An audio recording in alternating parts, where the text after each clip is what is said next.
পোক কি? পোক অর্থ কী? এটা আমরা অনেকেই জানি না। আমি নিজেও এতদিন জানতাম না। আজ আমি এই বিষয়টা জানলাম আর আপনাদের মাঝে শেয়ার করার জন্য চলে এলাম। কোনো কিছু নতুন কিছু শিখলে সেটা আমি আপনাদের সাথে শেয়ার করে থাকি। তো আসসালামু আলাইকুম এভরিওয়ান, কেমন আছেন? আশা করি সবাই অনেক বেশি ভালো আছেন। আমরা ফেসবুকে যখন নোটিফিকেশন চেক করি অনেক সময় দেখতে পাই এরকম নোটিফিকেশন। আর এখানে আবার পোক কেউ করে রেখেছে আমাদেরকে এটা দেখায়। আর এটাকে আবার বলা হয়ে থাকে ব্যাক করার জন্য। এই পোকটা কি আর এই পোক ব্যাক করলেই বা কী হবে? এটা নিয়ে আমরা আজকে কথা বলবো। এটা অনেকেই জানে, আবার কেউ হয়তো জানি না। অনেক সময় নোটিফিকেশন আবার ব্যাক করে আমরা এটাকে সরিয়ে ফেলি। তো এটা নিয়ে আজকে আমি আলোচনা করব। আর এটা দেখার জন্য পুরো ভিডিও আপনাদেরকে দেখতে হবে। তাহলে আপনারা জানতে পারবেন পোক সম্পর্কে। সবার আগে বলে রাখি, কেউ যদি আমাকে পোক করে রাখে তাহলে সে চাইছে আমার ভিডিও বা পোস্টগুলো যেন তার সামনে যায়। আর তাকে পোক ব্যাক মানে হচ্ছে তার ভিডিওগুলো যেন আমার সামনে আসে, সেটাই বোঝায়। এটাতে একটা বন্ডিং তৈরি হবে। আমরা অনেক সময় চাই যে এর ভিডিওগুলো আমাদের সামনে আসুক। আবার এর ভিডিওগুলো আমার ভালো লাগে। তখন আমরা সরাসরি কী করি? সেটাকে ফলো করে রাখি তাকে।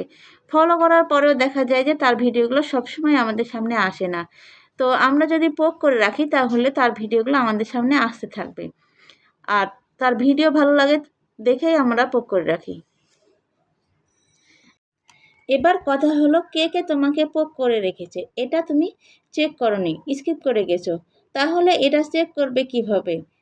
সেটা তোমাদেরকে আজকে আমি দেখিয়ে দিব। কে তোমাদেরকে পোক করেছে, আর তুমি যদি কাউকে পোক করতে চাও তাহলে কিভাবে করবে সেটা আমি বুঝিয়ে দেব। এর জন্য চলো পুরো স্ক্রিনে নজর রাখি।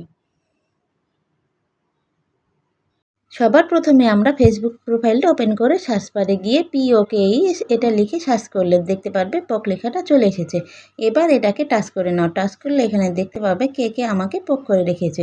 পোক জিনিসটা হচ্ছে খোঁচা দেওয়া, ঠিক আছে? এখন তোমরা যে সমস্ত নামগুলো দেখতে পারবে, তোমরা চাইলে তাদেরকেও তুমি পোক ব্যাক করে আসতে পারো। তারপরে নিচে চলে আসলে তুমি দেখতে পাবে তুমি এই মানুষগুলোকে পোক করে রাখতে পারবে। আগে তুমি তাদের পোস্টগুলোতে লাইক কমেন্ট করতে, এখন তাদের পোস্টগুলো তোমার সামনে আসছে না, তাই তুমি তাদের পোক করে রাখতে পারো। তাহলে তাদের পোস্ট তোমার সামনে আসতে থাকবে। তাই তুমি তাদের খোঁচা দিয়েও আসতে পারো। তাহলে ওদের ভিডিও পোস্ট তোমার সামনে আসতেই থাকবে, ঠিক আছে? তো এবার তুমি চাইছো নির্দিষ্ট কোনো ব্যক্তিকে পোক করে রাখতে, তাহলে সার্চ বারে গিয়ে তার নাম লিখতে হবে। যেমন আমি এখানে একটা নাম লিখেছি। নাম লিখলে পোক আসলে তাকে পোক করে রাখতে পারো। তাহলে তাদের পোস্ট তোমার সামনে আসতেই থাকবে। তার মানে তুমি যাকে পোক করছো তার ভিডিও পোস্ট তোমার ভালো লাগে, সেজন্য তুমি তাকে পোক করে রাখছো। তো বন্ধুরা, ভিডিওটাই কেমন লাগলো? যদি ভালো লেগে থাকে তাহলে অবশ্যই লাইক কমেন্ট শেয়ার দিয়ে পাশে থাকবেন। আর ভবিষ্যতে যদি কোনো বিষয় আমি আপনাদের নতুন শিখি তাহলে আপনাদের সাথে শেয়ার করবো ইনশাল্লাহ। তো আজকের মতো বিদায় নিচ্ছি। সবাই ভালো থাকবেন। আল্লাহ হাফেজ।